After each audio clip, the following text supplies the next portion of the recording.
Thank you so much for joining us today at the Empowerment Zone. My name is Lina Khalife. I'm the founder of SheFighter, and I'm your host for today. The Empowerment Zone focuses on highlighting the achievements and voices of women, entrepreneurs, feminists, martial artists all over the world to share their stories with everybody. Today, my guest is from Toronto, Canada. She is Kurdish Syrian queer feminist, activist, international speaker, and a member of a Syrian women political movement. She left her hometown in Syria because of, I think, threats for the identity, right? Yeah. And I'm so excited that she's joining us today. So please welcome ZIVA GORANI. Thank you so much. Thank you, ZIVA, for joining us. So the first question would be, what's the difference between trans and gay? I mean, funny is like, for us is like such a common thing that, when you do in this field of work, but, for people who are not part of this life, it's like still a question that is a valid question for them. Like every human being, I say this, like every human being is born with 4 spectrums. We're born with the sex spectrum, which is like, describes genitalia, biology, and all of the things that comes with that. There is the spectrum of gender identity, which is different, like, from the sex you're born with. Gender identity is felt. It's something from your innate. It's something how you know yourself, that you are. And that's what, like describes the experience of trans and non-binary people. I knew I'm a girl when I was 4 years old. And the thing is, like, I didn't know names for it until someone put names for it for me. Like, didn't matter. Like, I was acting out however I wanted to act out, which felt normal for me. And then when I was 4 years old, I got the shock of like my family telling me, it's like, oh, whatever you're doing is not what a boy should do. You're supposed to be a boy.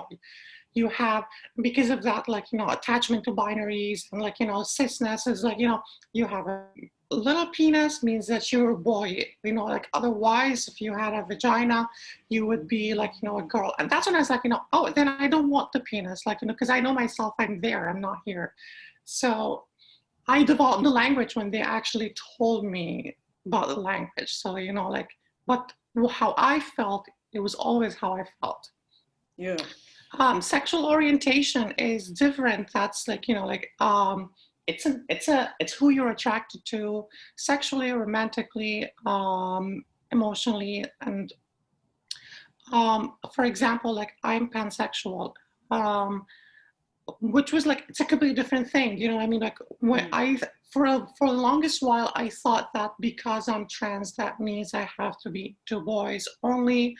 And it was a shock for me when I realized, it's like, oh, I'm not only into boys, I'm also into girls, I'm also into non-binary people, I'm also into different expressions of genders and whatever. So that's why when I started learning about, like, it's a completely different thing, like being gay, being lesbian, being whatever sexual orientation you have is completely different from how your gender is.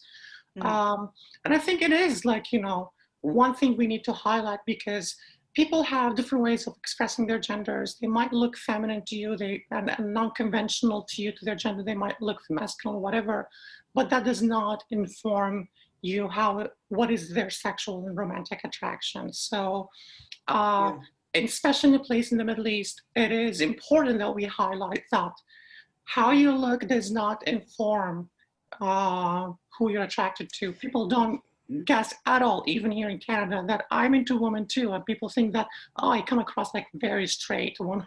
Yeah, I give a very straight woman vibe, and I mean, it is somehow, I was like, no, I mean, like, what I'm supposed to do to tell you that I'm like also into women? Should I put something on me? It's like, I'm into women too.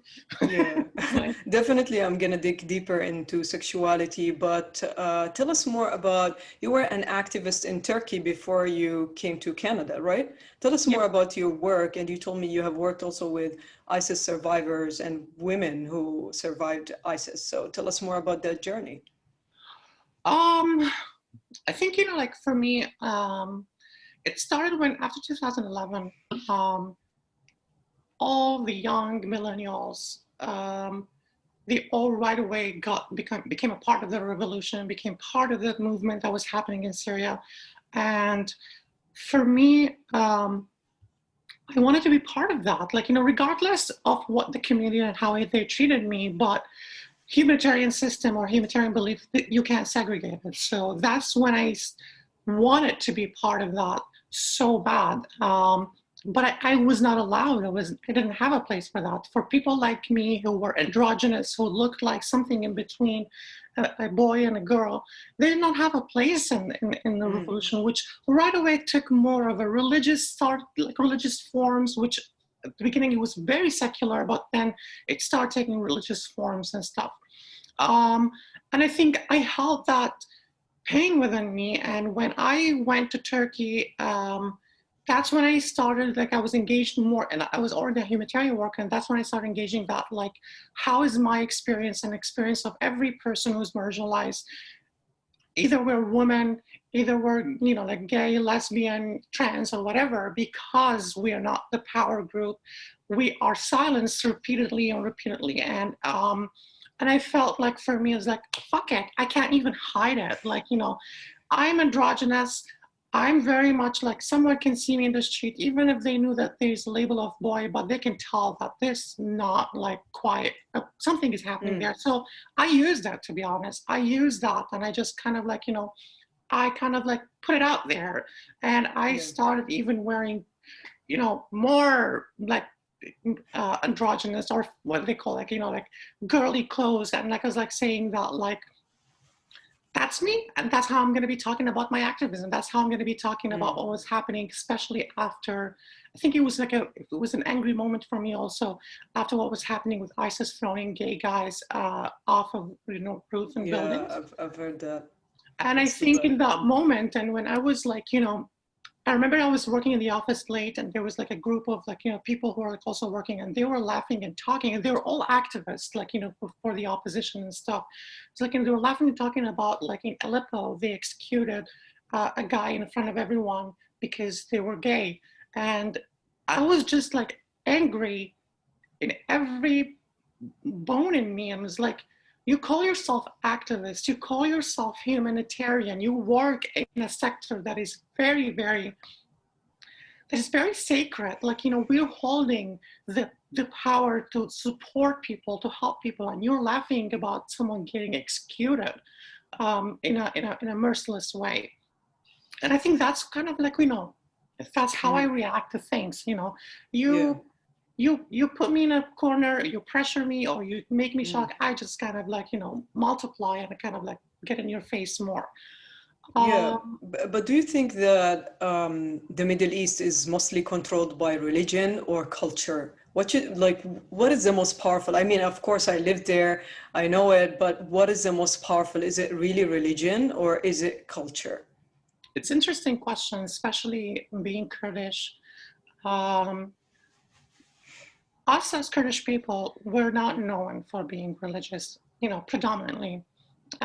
Yes, there are like, like religious communities and stuff, and we belong to many religions, but however, whatever the religion is, Kurdish people are very, very, very conservative, and they have a lot of like hold on traditions, and we are still the biggest nation that engage in the practice of honor crimes, of killing girls for, like, I mean, and of course, in the Middle East, all of the Middle East practice it, but like, if we're going to take statistically, Kurds really practice it. And I think traditions, customs, and what is like, a taboo is what controls our life over what is like forbidden because of religion and stuff.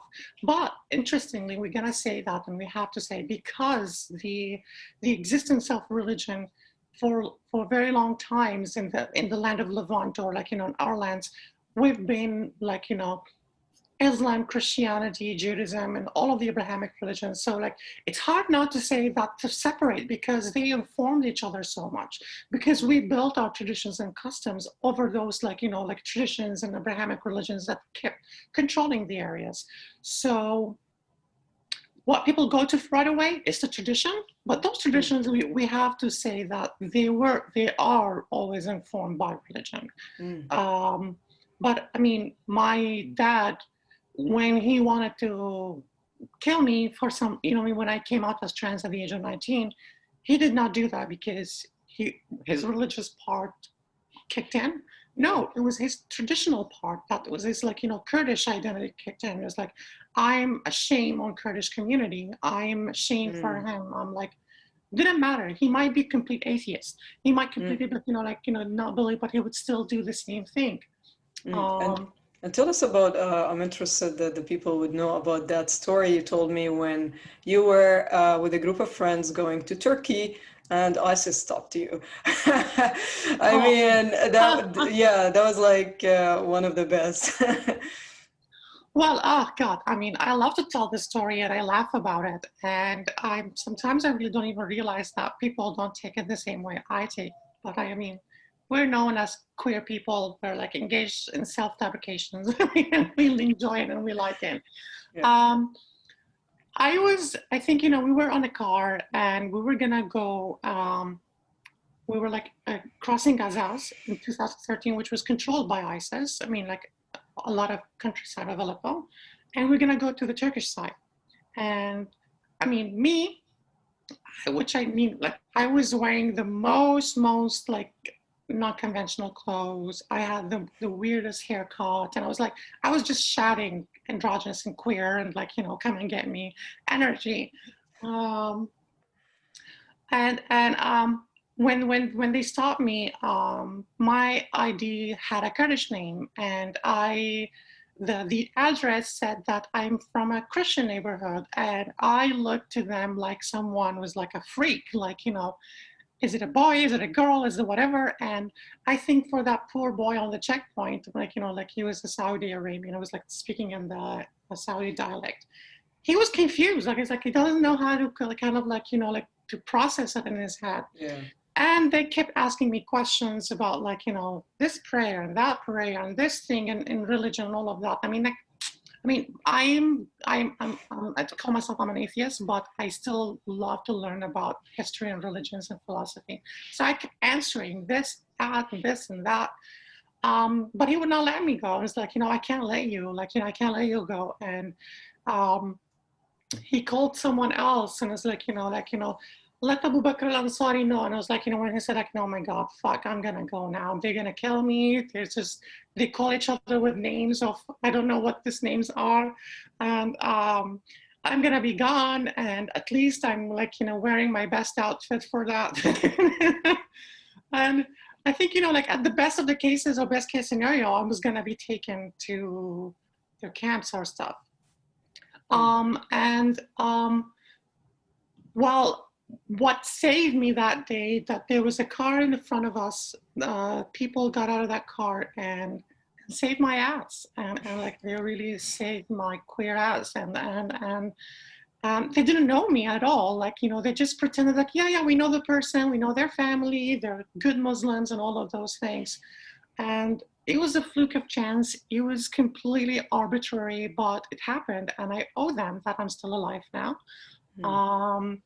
But the funniest thing, that after we crossed the checkpoint and everything, and all my friends in the car, they were all gasping and saying, I was like, thank God it was you. We have no fucking idea all of those prayers and stuff.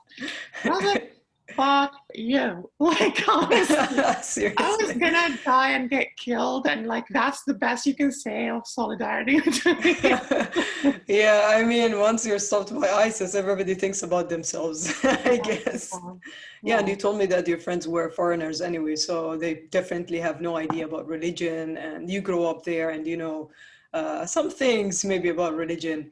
But why is it, I mean, I traveled many countries, and also in Western countries, why being gay is more accepted than trans? And even like gay people would get more jobs than even trans people. And why is it, what's the difference? I mean, why do people behave in this way?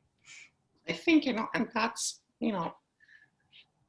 I mean, there is a lot of people who believe in my theory, and that's, but again, that's my understanding of it. But it always goes back to patriarchy, and always goes back to the privilege of being a male. And for trans women, they do the biggest disgrace ever that they let go of that privilege completely. You know what I mean? Like we're not only that, like, you know, we might be having sex with men, which there's lesbian, trans women too, but what I mean is, like, we're letting go of the shape, we're letting go of the identity, we're letting go of all of that privilege of that, which we don't belong to, we're not part of it. So I think that creates that anger, that creates that grudge against us, because we are showing the world that patriarchy is a lie. I mean, like, you know, like, there's no power being born a man. There's nothing, I mean, like, you know, like, there's nothing special about being born a man, and we hold ourselves pride, but that's how they punish us, like, you know, and not only in the Middle East, like, you know, we are the bottom of every society. We are at the bottom of every society, even if it's in the West, in North America or in the West. We are the people with the least amount of, like, you know, financial stability, home stability, like having stable jobs, having stable relationships, having stable families. If you're gonna look, you know, like, the new generations here in the West, probably they have a better reality than the older generation. But for example, I came from the Middle East, so, like, I'm having the experience what a 70-year-old trans woman had an experience here, and it's sad. It's sad that, like, you know, always be reminded that I let go of that privilege. You know what I mean? Like, my penis was not a privilege. I did not want it. You know something, I mean, living in Jordan, in the Middle East, whenever I wanted to do something men would do, like, you know, just something, all women can do it, you know, they would tell me, why do you do this? Do you have a penis? And I'm like, what do you mean by that? And they're like, well, if you don't have one, you cannot do it. I'm like, why do you refer even to some you know, activities or things that are related to men, like connected with the penis? Like, if you don't have it, you're not masculine enough, or not, you're not even man enough. So, and I've heard it from women, unfortunately. I've heard that a lot from women. Like, you know, like, Lina, don't try to, you know, take leadership roles because you don't have a penis. And they said it out loud, which shocked me, you know, at a younger age. I'm like, you know, sometimes even if you have a penis, doesn't mean that you are gonna take a leadership role. It's just, it's different personalities. So I'm sure, like, you faced that for, I mean, living in Syria. It's like, you know, like, I think, you know, for my parents, even when, I mean, like, when I told them that I'm trans, and I told them that, like, my dad would keep, you know, interpreting, you know, like, you just want to go and, like, you know, like, be a, you know, his words, I'm sorry if I'm offending in ways, like, you know, you just want to go and be a prostitute, you know what I mean? Like, that's what you want to do. You want to go and sell your ass on the road. It's like, you know, that's not what I want to do. My seeing myself as a woman has nothing to do with what I want to be doing with my body. But, like, even, like, you know, like, again, when I started my transition away from them, and there's, like, you know, they didn't have a problem with me fucking men or something. They told me, it's like, you know, like, you want to go and fuck men and all of that. Sorry for my language, sorry. It's like, you know, but okay. But if we're gonna have sex with men, have sex with men, but at least I'm showing that to the world that I'm a man. And that's the thing, you know, like, where, if you're asking about why the treatment of gay and trans is different, because you can hide who you're having sex with. You can hide it in secrecy. And that's what it's like, you know, happening in the Middle East. People are, like, getting married to women, but they're having their secret lives. They're doing whatever they want. And it's a sad thing, you know, like, it's sad for both of the gay men who have to do that, and also for the women who get stuck with gay men in marriages, being, like, you know, like, building a family with a man that they're not attracted to them. They're not attracted to their body and all of that. And it's like, you know, it's a privilege that, I mean, in that situation, actually, we have to admit that men are more privileged in that situation, even if they're gay, because the woman can't get out of that marriage. The woman can't, you know, like, decide to like, she's stuck there. She's stuck because if she gets, you know, divorced, then she's going to have the label of being a divorced woman, you know? And if she accused him of being gay, he can just go and marry another girl, like, you know, like, to hide it, you know what I mean, like, to protect themselves. Oh yeah, I mean, let's talk a little bit about sexual attractions, because there's a lot of people, like, they identify as straight, in different societies, and they get attracted to trans men or women, and then they get confused and they start having questions like, am I gay or lesbian or bisexual? Why am I having these feelings? So can we talk a little bit more about that? Because I'm sure a lot of people have faced that, but it's like, for example, in the Middle East, it's mostly the shame culture where they just don't want to be identified as lesbians or as gays, or even like, if people know that it would judge, like they will judge them badly. Probably they will have a reputation out there. I'm sure in different countries as well. So tell us more about that, about sexual attraction, and is straight men attracted to you mostly, even if they have like normal lives? Of course. It's a really good question, actually. Thank you for the question, especially for the Middle East. And like, but I mean, it's not only for the Middle East, it still happens. This is my experience here too, as a trans woman living here every day. I think it's very complicated. And I think when we had a conversation about it, we do have to break it down. You having an experience of being a trans woman, like when you're like, like, I mean, like, it has to be with like, post-op or pre-op or something like that. There are men who look at us as the woman we are, or as the trans, like as being trans men, as the men they are, and they just see that. They see that gender. They see that, that soul, that they attracted to it. I had someone who was in love with me. It didn't work out, sadly, but like, he loved me way before that I saw my transition. It was in 2013 when I was still like, it was the same year when ISIS started to take me. But like, he said that, I don't know, when I saw you, I saw a girl, and when you came out publicly after years, and like, like when you started transition and doing your activism, it just kind of like, okay, now it makes sense why I was attracted to you from the first day. So there are these people, and we have to actually, like, encourage people to actually get out of that, like, like that mentality is like, oh, they used to have a penis, they used to have a vagina, or like whatever, or they still have, or they not still have. They're not attached to body parts anymore. They're loving the person in front of them. But that being said, us, especially as trans women, we have been exposed to people first as a porn category. We have names in porn categories as like, she-males, trannies, and all of those like, derogatory terms. And that's how men got introduced to us. So for a lot of men, that they were actually more scrolling through Pornhub, and they're creating new kinks and new fantasies and new things. And like, one of the things is us, like, as trans women. And for them, it becomes like, I want to fulfill this fantasy. I want to do this fantasy. So that's the sad thing, when I'm a trans woman out there, and proud I am, it's just that, like, I put myself out there for men to come and fish me, and for chasers to come and practice their fantasy. And these men, they will say anything to get you in bed with them. They will convince you that they're not doing that for us. They're actually attracted. By the end of the back of their head, they know what they're doing. So, I mean, they're still straight, sadly. They're still straight. There's no question with their sexuality. For them, it's a kink. You know what I mean? For them, it's a fantasy. For them, it's something that they want to do in secret. They want to go and move on with it.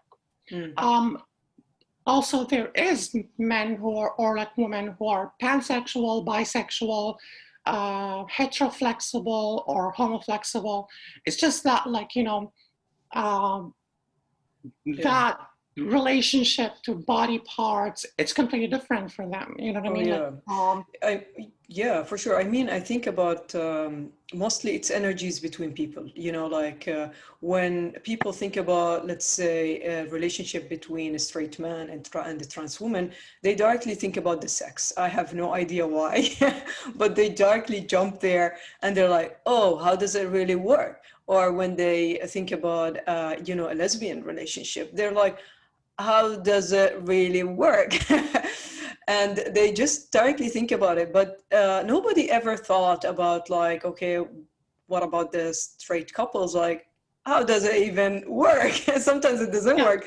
So it's just they just judge the LGBTQ plus communities in a really unfair way. I think most people would have some attractions to some kind to like lesbians or gays or even trans, and they hide it. So the best way to do it is fight against those people. And probably you have faced that, you have seen that in the Middle East, that everywhere else, by the way, not just the Middle East, because they're afraid about their reputation, especially women. I mean, women would try anything to not be called a lesbian. And if you ask her like, oh, you have slept with a woman. She's like, no, but I'm not a lesbian. It was just one time. And, and then they completely change the topic. So, I mean, it's just hard. Why is it hard for people to accept sexuality in a more like an open way and just talk about it or accept it? Why is like that, culture is so strong that people are following it blindly, ignoring all the feelings? Yeah, I mean, of course, again, I mean, I take it back to patriarchy all the time. I take it back, the patriarchy has ruined everything because sexuality and sexual expression and gender identity was something was celebrated in many religions, including the indigenous, people in North America, and then the term two-spirit, how it came in South Asia, and in a lot of parts of the world, actually. Abrahamic or patriarchal religions has come and ruined that relationship to sex, and because in any way they want to give the power, even in sex, to men. It has to be that men has women should not have sex with other women. They should only have sex, should obey to men. I mean, that's how it goes on, you know what I mean? So that, that worship of binaries, that you either have to be a man or a woman, and depending on your genitalia, and excluding, if someone is born intersex, you're completely outside of this community. You're completely they're either going to be doing a surgery on you when you're first born, or they're gonna completely exile you out of the society, or again, and you have to be straight. There's no other solution. If you turn out to be gay and straight, you have gay or lesbian or anything, you have to be killed. You have to be punished. You have to be something like that. You know what I mean? Or you have to be brought to the right way, which is being straight. But I mean, reality is, sexuality is very fluid. Sexuality is, you can never say there's someone who's 100% straight or gay or lesbian. And science agrees now. There is the term of being 100% of anything that does not exist. You know what I mean? There's always one time, one moment where this idea about attraction and sexuality becomes very blurred.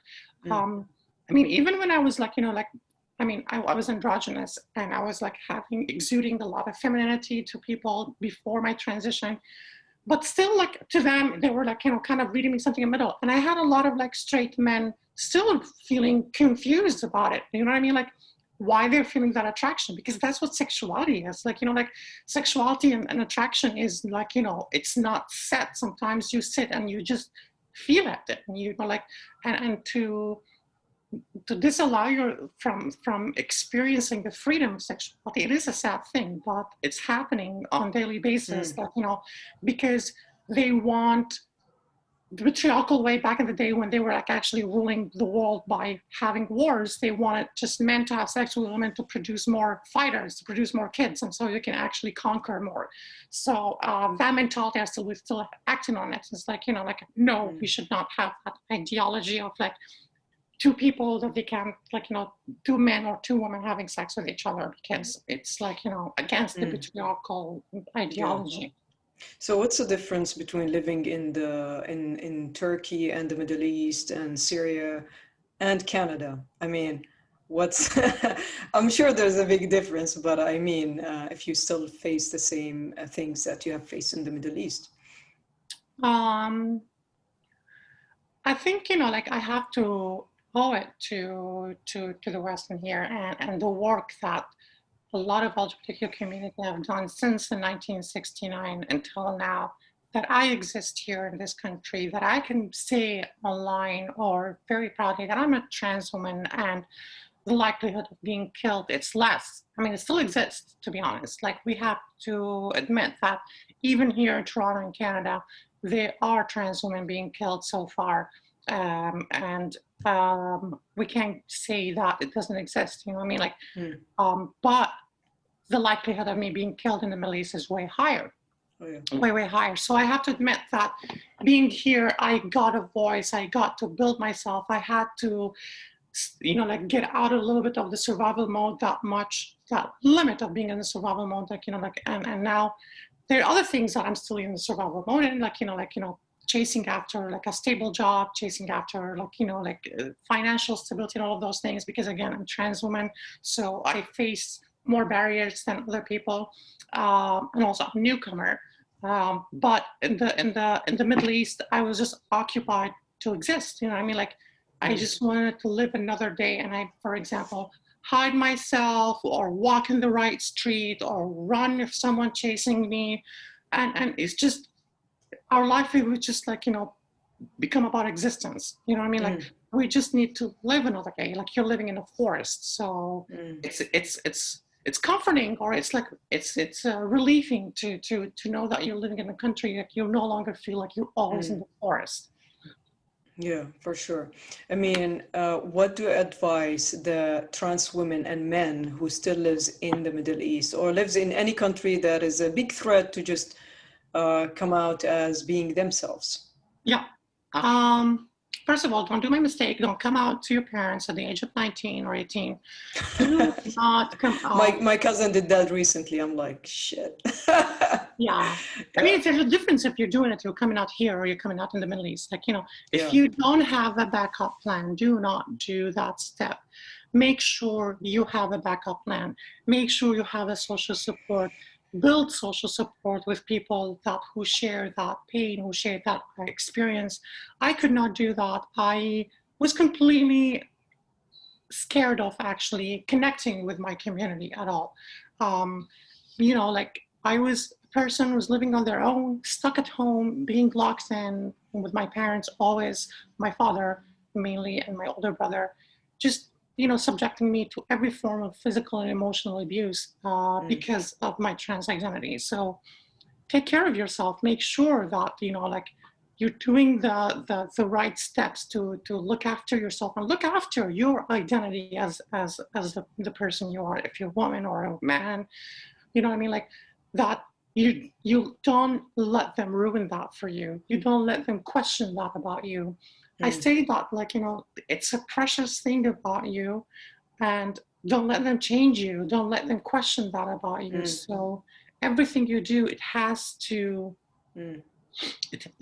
everything you do, just make sure you don't jeopardize that, and connect and learn more about yourself. Read more. It's a nice thing that. It's a very, very nice thing that now the internet allows that. Back in my days, I did not have internet access. I'm not that old, but I still didn't have internet access. But, and I did not know a lot of information. I had to really, really be so late to learn about a lot of things about myself. So. Yeah, definitely. Yeah. I mean, is it do you think it's, for trans men, it's harder than being a trans woman, because trans men are still considered women. So they probably are more pressured from the father, the brother. They probably got threatened by being killed many times because of the honor. And I'm sure you have seen that. Yeah, I mean, to be honest, I think I've also heard a lot of stories of when, I mean, I totally agree with you when it comes to also being a trans man depends on the family and how the family understands honors. But there are also stories of like, trans men who've been celebrated because like, they're letting go of a weak status to a stronger status of being men.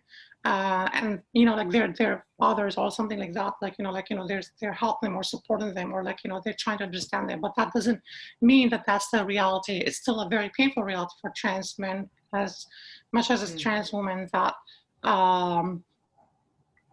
it's like, like, there are kind of like a small group of fathers or families that celebrates manhood, that when their daughter comes out as trans man, they have a more understanding of it than the opposite way when you're letting go of that privilege as a man to be a woman. But it's still a very small thing compared to the reality of like, if you come out as trans, they force you into marriage and they press you, they either like, if you don't change that, we're gonna kill you. Oh yeah, for sure. But still, like, I feel like in a lot of way for like, let's say for girls who were like acting butch, I remember in the village even like, or in Afrin or in Aleppo, for the girls who were acting butch, it was less violence than boys who were acting feminine. Oh yeah, yeah. You know what I mean? That in Jordan too. Yeah. Yeah. So like, like being a man and being feminine or like being trans, like, and actually cis passing has a big role. Like, like I have a very big privilege of being cis passing and walking the street, and probably in the Middle East, people will not question who I am. But when you are not cis passing and you're actually, like practicing your womanhood, you are in so much danger of like, you're gonna be beaten, you're gonna be probably killed, but there is a little bit less likelihood of being abused when you're going out, like, as a woman dressing boys' clothes. People will laugh, people will ridicule, people will probably harass you and touch you and all of those things. But it's always they take it like this is not real. Like, you know what I mean? Like, they're trying to be men. This is not real. Rather than it's fucking dangerous to look at a man in a woman's dress. It's for them. It's scary. It's dangerous. Let's kill her. You know what I mean? Like right away. Yeah. And I think media also has a lot of that, thing that our bodies as trans people that we're not real. Whether it was in the media in the Middle East or here in the West, that's still that, we need to change. It's still changing. You know what I mean? Like I encourage people to watch the documentary Disclosure on Netflix because it really describes. Ziva, we lost your voice. Oh, okay, now you're back. Sorry. I encourage people to watch. I encourage people to watch the documentary on Netflix called Disclosure. It really explains this relationships and how transness and trans men and trans women are interpreted in media and how people are now reacting to trans bodies differently and non-binary bodies differently. I mean, I'm happy to say that this is a different reality than it was back in the days, but still, like, there's a lot of work to do. And seeing how is the reality in here in the Middle East and the West and the North America, I want at least half of that in the Middle East happening. Yeah, for sure. I mean, before I ask you the last question, one more question. How can people now watching and listening later on support you? I think you are looking for a stable job, right? In Toronto, Canada. I mean, part of the job hunt is personal. Like, we have to keep fighting, and there's a reality of being in Toronto and being Toronto is such a competitive workforce, and the more you're marginalized, the more you have an intersectional identity, the more you're pushed out because you don't have a lot of social support to get you in. Like you said, that why trans people don't have high positions, for example, because there's not a lot of other trans people already in there. You know what I mean? Like, so for example, like saying that, like, I think, sorry, I kind of like deviated from your question. But like, honestly, I mean, like, for me, what I'm asking for support is like, it's not personally for me. It's personally to really open your heart and understand. And people who experience trauma, whether if it's like, because trauma is also, it's like, you know, like it depends on someone's experience and what they're exposed to. Try to open a place to understand them and understand where they're coming from. Because it's hard. It's impossible. Give them opportunities, of course. I mean, exactly. Give them a space to speak up and share their heart with you. Because honestly, I'd say why trans women are unable to move forward, because the biggest reason we don't have social support. Trans women who come out as trans women and still in their families, they have a completely different experience than trans women who are like, you know, like they're been disowned by their family. You know what I mean? There's no question in that. There's no question that the more you have social support, the more you have love, the more you have all of that, you have the energy to wake up. We are social beings. We need people. We need love. We need validation. We need that support to wake up in the morning and keep doing it and keep doing something else for ourselves. So the more, like, so I say that get to know more people, like, you know, from different backgrounds. Get to know, like, you know, have more of those people in your background, because it's also good for you. I say that I get introduced to a lot of experiences, and it's so enriching. It's so enlightening. It's so, you know, like, it teaches me a lot about myself, you know, sometimes, like, you know, when I hear about someone's experience that it's not mine, but it really teaches me a lot about myself. It's, and that's what I would say, you know, like, you don't know how much you're supporting a trans person by being their friend. You're doing so much for them. You're doing so much and so much for them. Understand boundaries too, you know, I mean, like, get out of the fixation about our bodies. I get asked right away the questions about, like, you know, did you have your surgery? Did you not have your surgery? Well, like, you know, like, I almost like sit with someone like from the first 5 minutes with anyone, and I know that the question is bubbling in their head. Did you do your surgery or not? And I feel like sometimes for me, I just say, like, you know what, can we have a real conversation? Yes, I had my surgery, so can you now have a conversation? So you know, like, they ask too personal questions, right? Exactly. Too much I know. And I think that's wrong of me, because we need to keep encouraging that these conversations should not happen in the first place. Like, you know, like, know the people, don't know their bodies, you know, like, you know, Exactly. like, understand those boundaries, understand that there's a lot of things that they're personal of those experiences. You don't have access to, to our trauma, to our childhood. You know what I mean?